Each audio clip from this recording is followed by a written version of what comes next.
Po ti pyesi shallato, shiko. Unë kam hyrë për herë të parë në jetën time në Ministrinë të Mbrojtjes si ministër. Ditën e parë që të detyruar si ministër. Në shumë ministri, po në Ministrinë të Mbrojtjes kam hyrë për herë të parë si ministër. Po? Kam gjetë gjithë shtabin. Më falë gjithë punojësit e ministrisë. Ishin. Gjithë të mbledhur, lënë qa shkrujnë, qa thonë kanike, disa... Nuk ishin ikur, ishin aty. Atë gjithë. Sala malë, ka që një salë plot. Edhe folen më rrallë. Kuadrat kryesore të ushtrisë. Edhe unë, ma shë shënimi, kam edhe sot shënime, se i kam të rrëshin në gjitha. Sigurisht edhe për qësër bali. Ishin të prekull, të vrarë, në shpirt. Ishin të shgënjur? Ishin të shgënjur. Të tradhtuar? Po, edhe të tradhtuar, sepse çnolli u shkërmoq ushtria. Ato kishin një jetë tanë që punot në atë. Një jetë tanë që kalamaj, ata kanë shku në shkollë. Ata për atë ditë? Për atë ditë, u shkërmoq ushtria më në javë. Po nuk ishte fajtë? Ishin të vrarë shpirtërisht. Dhe folën drejtorat, deri në ministri, shefi shtabit e tjerë e tjerë. Gjithë akuzonë në shikun, sepse shiku, po, ka vra, jo vetëm po ka këshilu edhe ne, kundër ushtrisë. Jo, një sekundë. Se kam gjurë njërë. Po si keni gjë, po shumë gjana, si keni gjë. Shiku, në marsin në theshat, ka qëlluar... Edhe njëherë, kundër ushtrisë, kështu thanë ato. Po, kështu deklaruan në mbledhje. Kanë qëlluar dhe ushtarët dhe oficerët. Në përmet, për shembull, kur ushtarak moren me ik, ato shikut i kanë qëlluar mbrapa. Thonin ato, kështu deklaronin në mbledhje. Ata nuk e fusin kot. Nuk thëmë që ja fusin këtë, unë në thanë që... Jo, janë të stake në fjallën. Unë thëmë ushtëria pra. Tani, një gjë si Ministri i Mbrojtjes zoti Vukaj, heroizmi më i madh i asaj periudhe ishte i atyre pilotëve që urdhëruan për të bombarduar në jug dhe ikën shkuan në Itali. Ju si ministër, si e përcollët të ngjarje këtë raport se në momentin që ju morë detyrën, ajo sa kishte ndodhur? E kishte ndodhur pak ditë përpara. Po pra, se 2 ditë, 3 ditë, 5 ditë. Por, shiko. Jepet urdhën me bombardu uren e Mifolit. Safet Gjulali, ish ministri i Mbrojtjes, në një intervistë nga Italia, thoshte që urdhërin e ka dhënë presidenti, unë ja kam transmetu shefit të shtabit përgjithshëm shem i Kosovës, ai nuk e ka zbatu. Dhe në kujtimet e tij, shemi Kosova thotë që unë nuk e kam zbatu dhe kam dhënë dorëheqjen me datën 2. Po. Tani, përsëri, Safet Gjulali ka dhënë urdhër të bombardohet. Ushtarat nuk e kanë zbatu. Edhe unë jam i bindur që mendoj përjashtim në një aventurieri, asnjë pilot nuk do të paranonte me bombardu uret e Mifolit. Dhe kjo kështu ndodhi? Edhe kështu ndodhi në fakt. Keni shumë drejtë. Pra, unë jam i bindur që ushtarak këto nuk do të qellonin kundër popullit. Jam i bindur.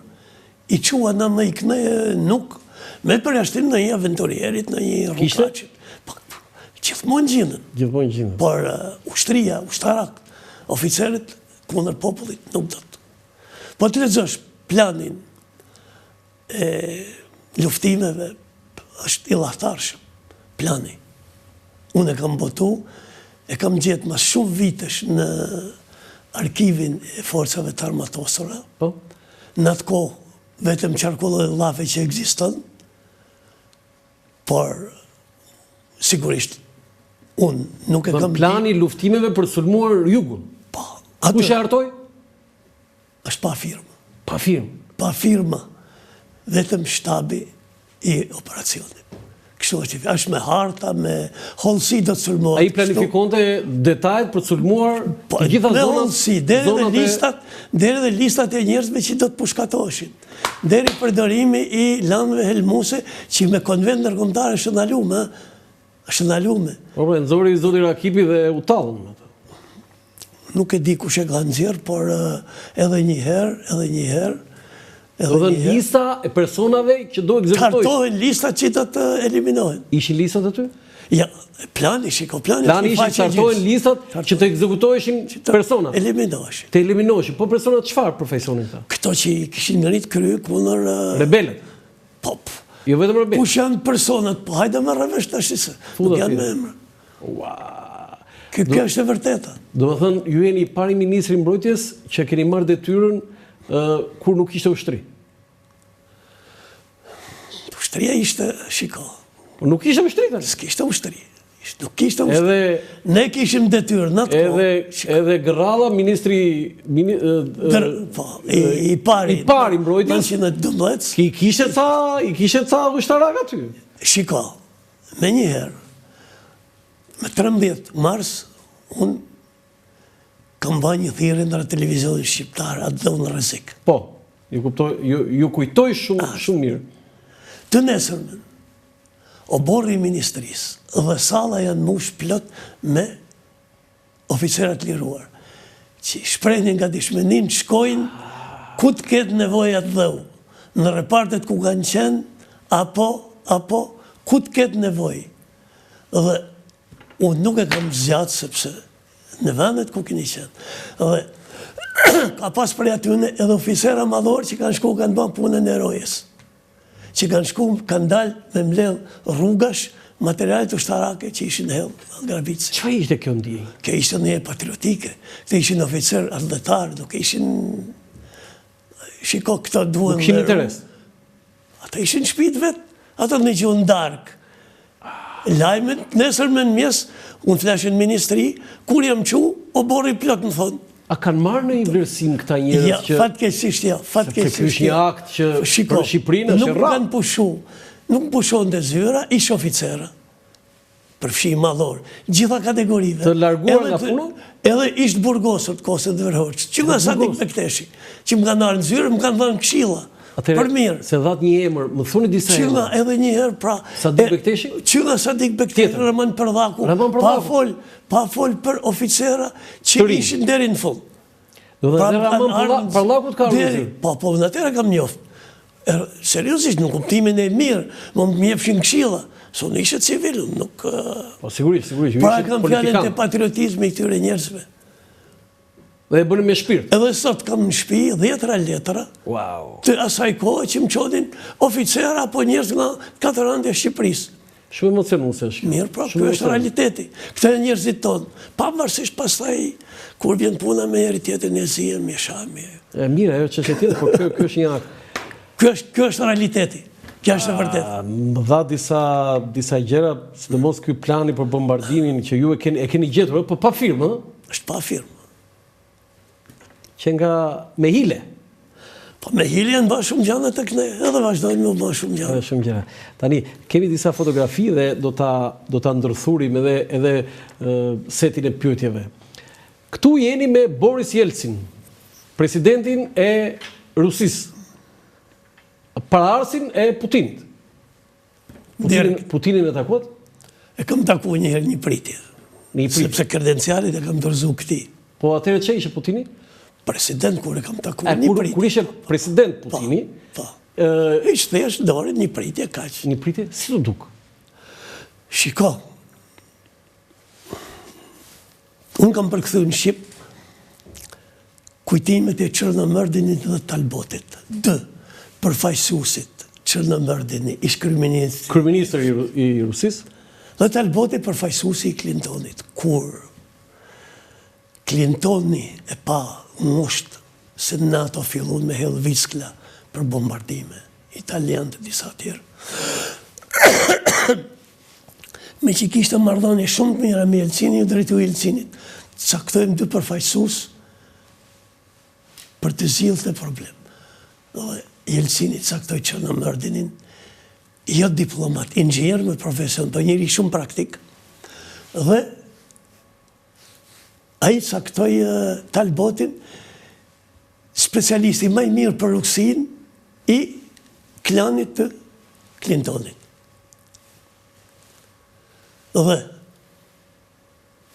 u arrit ajo që u arrit, deri të tani. Talboti, në kujtimet e tij shkruan një gjë shumë interesante. Kur dolin kundër e kur, është një histori tjetër ajo, shumë ngatruar kur një pjesë ruse nuk e pranonin marrëveshjen, një pjesë udhëheqës ruse nuk e pranonin, më priti thot në zyre shefi FSB-s, Putini, i cili thot... I shërbimit sekret. Po, a i ka qenë në atë kohë, kryetari i shërbimit sekret, i cili nuk ishte në listat tona për kandidat për president. Wow! E shkruan, ai nuk ishte në listat tona. Shumë interesante kjo. Dhe, flitë të thot me një za shumë qetë, shumë tullët, kërkonte të imponohi që ne i dim se kush je, i dim edhe punën tonë, se kjo është, ka përkthy kujtimet e Hrushovit në anglisht dhe i ka butu, këtë alboti, heret. Dhe aje përcakton shumë edhe njeri, thot, por, mbani përshtype me një vullnet të jashtëzakonshëm. Tash i Putini, që parë në pushtet, kur ishte në FSB, i hënë, po i thëmë me fjalë popullore, ka qenë qef Jelcinit, sa Jelcini afran e bënë kryeministër, se ka qenë kryeministër, 5-6 muaj, me mendimin për ta bënë president. Dhe, kur dha dorëheqjen, Jelcini e përcaktoi. Populli rus historikisht ka shku mas carit. Dhe në këtë rast cari ishte Putin. Ja, cari ishte Jelcini, po ja leta amanet Putin. Ja trashëgoi. Po, edhe. Kështu është e vërtetë. Dhe, okej, ju bët një histori të Putinit, po në ato pak minute që takuat, se ju... E unë vetëm dore, kështu, nuk... Po mirë pa, në ato pak minuta që pak... Nere kam ndjekun, së ndjekje dhe Jo, ndjekje, është tjeti gjë, në ato pak minuta, qëfar ndjesie ju dha? Se ju jeni, në mos gaboj, ju jeni nga shqiptarët e rrallë që keni takuar... Ja, nuk e di, por... Jo, s'ka tjetër, vetëm ambasadorët që për letrat kredencialet, kaq. Bile këto rusët kanë një praktik tillë, edhe letrat kredenciale i presi një tuf ambasador, 7-8-10 për i herë. Jo si që bëjnë zakonisht presidentët, që bëjnë edhe një bisede tjere. Çfarë përshtypje të bëri? Shiko. Putini. Qa nuk ka shkru kur filloi agresioni? Është i smur, është me të meta mendore, është keq mendërisht. I keni lexuar. Kush i shkruaj tek? Edhe para ime edhe tek ne. Po? Për mu, ai është tepër i zgjuar. Shumë i zgjuar. Për mu. Është shumë racional, në çdo gjë ka të llogaritur. Çdo gjë e ka të llogaritur përpara. Ai arriti brenda një kohe të shkurt me ju imponu biznesit rus, që në atë kohë ishte katastrofë, në kuptimin... E ngriti ekonominë. Krimi, ju imponu dhe arriti me ngrit ekonominë. Dhe kjo bëni që në gjitha zgjedhjet që janë bënë... Fitoj. Ka fitu me shumicë. E do populli? Po përderisa votojnë për të? Tani, në një diktaturë, votimin e dimne. Po përderisa votojnë për të. Përderisa votojnë. Shiko që bani, edhe dje për shembull, dje, Jelcini do rriste 14.7% pensionet sociale. Dje. Ko luftën kota, pse i bëndoj? Dje të e punë. Edhe kështu zyrtarisht, kur ishte i KGB-s në Gjermani, ishte me detyrën gazetar, zbuloi CIA se kishte 2 lajme në vit. Jo, ai ka qenë një gazetar, ke gabim. Ai ka qenë drejtor, ai ka qenë drejtor. Më shkruan shumë, unë po ta them tamam si ka qenë. Ai ka qenë drejtor i shtëpisë kulturës të miqësisë në Dresden. Miqësisë sovjeto-gjermane. Kaq. Dhe botonte në shkrim. Po mirë, kjo është me kulturë, nuk shiko.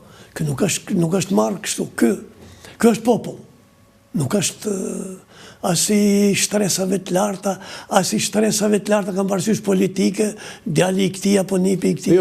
Baba i tij gjatë luftës. I jati i tij ka qenë gjatë luftës ka bërë punën e karrocierit. I jati i këtij. Po gjyshi? Gjyshi ka qenë guzhinjer me Leninin. Guzhinjeri me Leninin, jo. I Leninin. Në stafin. Në stafin e guzhinjerit. Gjyshi i Putinit ka qenë guzhinjeri i Leninit. Në ato mencat që hanin, ke parasysh që ishte mas revolucionit, ashtu ka qenë guzhinjer. Tani, Ky ka jetuar është rritë në Rusi, në Fukaradhekun e asaj kohë, që ushin komunalka.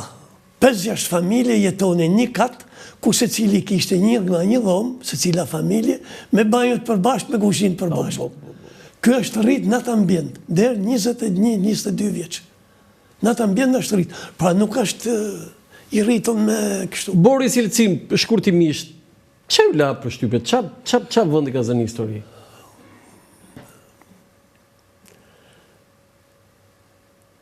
Shiko, ky ishte njeri edhe ky i veçantë në të tjenë. Ky ka qenë volejbolist. Duke që thej trupi gjatë? Edhe thonin shokët e ti, kur ne ishim në homje, edhe këti i këcente ajo vetja, ne në bande me fitu leshën. Shokët e skuadrës. Shiko, kur nëllën, për shato 91-shin që u sulmu, kë hypimi tank. Po, për tanku? Pra ishe personi veçantë. Por vitet e fonit degradoj. Nga pia?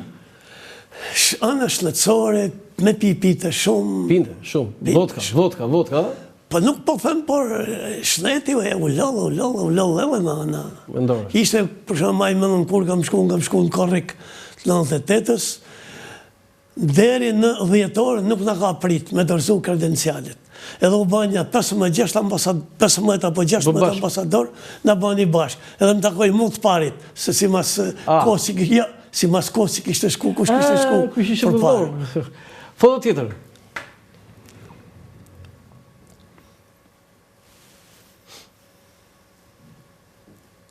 Putin, Jelcin. Ju e bët përcaktimin për Putinin dhe Jelcinin, po do doja një pyetje e tillë, zoti Vukaj. Sa e njeh Shqipërinë Putini? Unë kam shkruar një artikull Putini dhe Shqiptarët. E din sa është marrë me ne.